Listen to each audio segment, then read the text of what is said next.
Oh,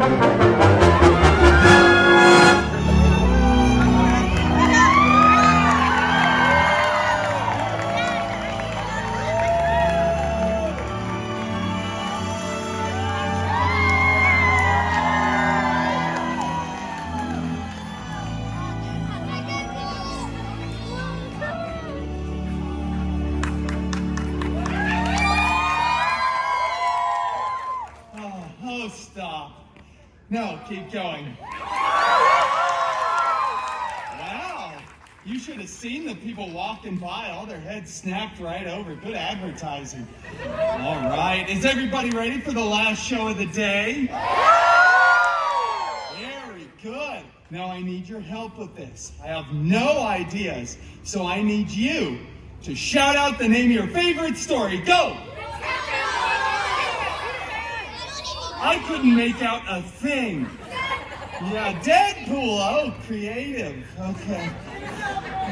In-N-Out Burger's not a story. Okay, no, that's enough. I can't listen to this anymore. It's painful.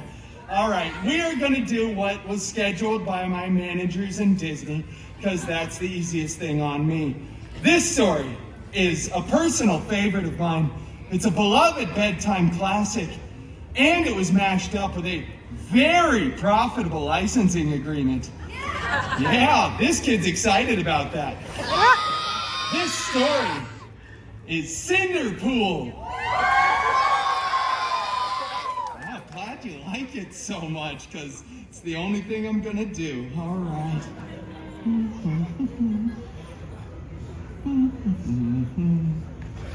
Would you look at this picture right here? It's Wolvie putting the shoe on me. He'd never do that. Once upon a time, you know, it just doesn't feel right doing it by myself. We should all say those magical words together. Ready? Once upon a time. Wow, that was bad.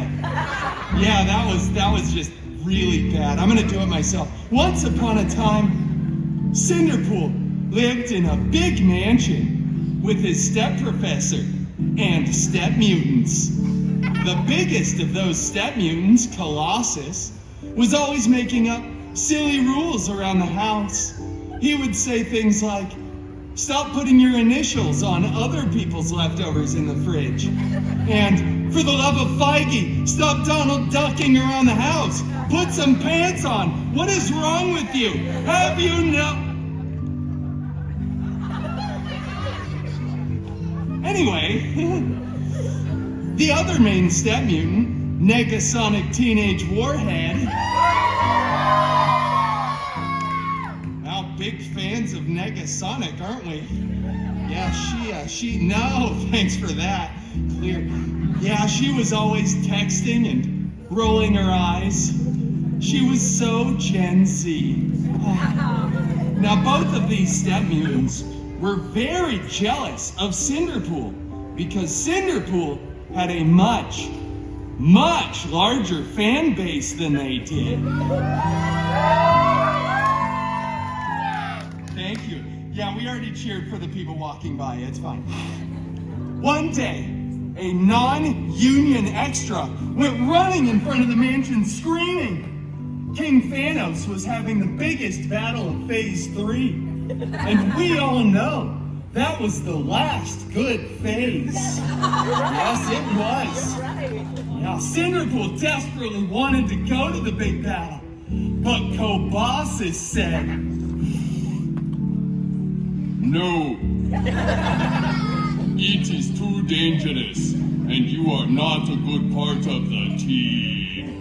Then he rips apart Cinderpool's favorite costume, and Negasonic blasts it with her powers. It was so cool, so Gen Z, so on fleek, no cap sigma skibbity Ohio.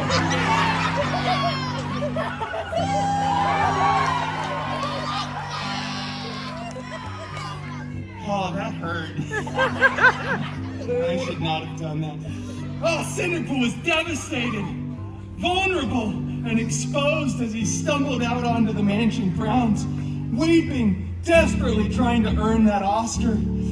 But then he looked up and saw, beginning to form, a magical golden sparkle circle. And out of that sparkle circle stepped his fairy hairy god mutant, Wolverine!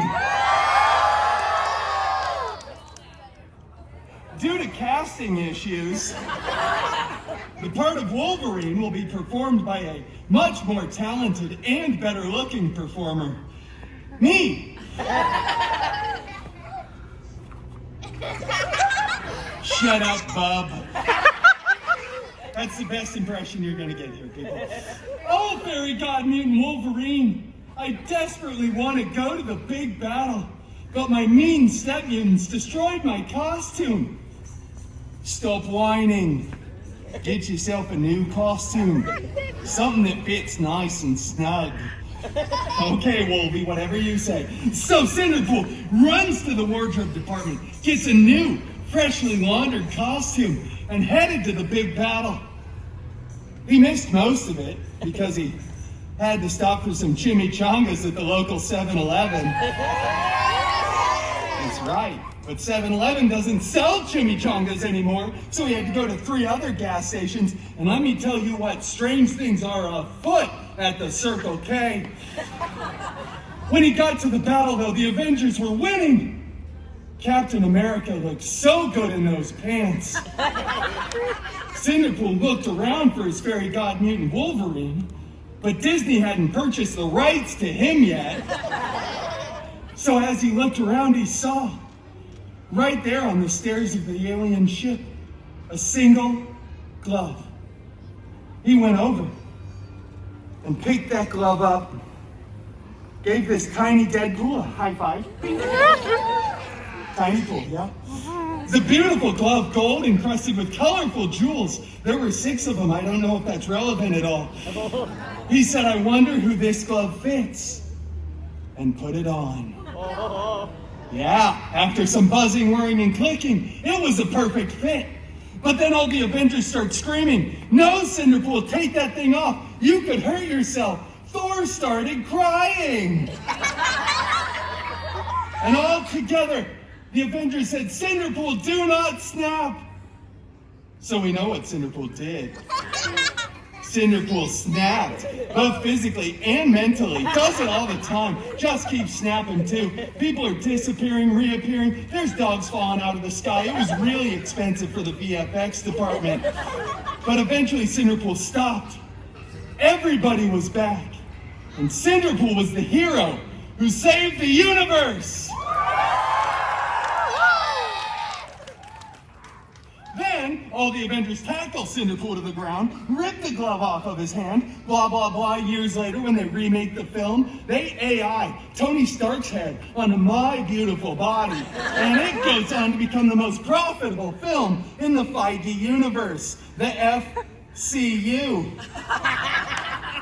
But it's okay, because Cinderpool went on to start his own film franchise, which breaks box office records.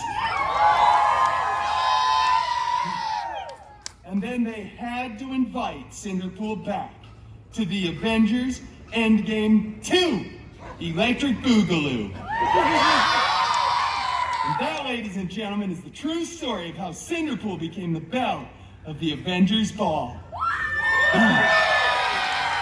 Well, thank you all so much for joining me there for that story. We go wildly off the rails from Cinderella, but we get back there. This is the final story of the day, and I'm definitely not doing anything else, so don't look for me over there in about an hour. Thank you all so much for joining me for Story Time with Deadpool. You are all wonderful. Thank you so much. Well, most of you are wonderful. Those of you who do not know who you are. Hi there. Mwah, mwah.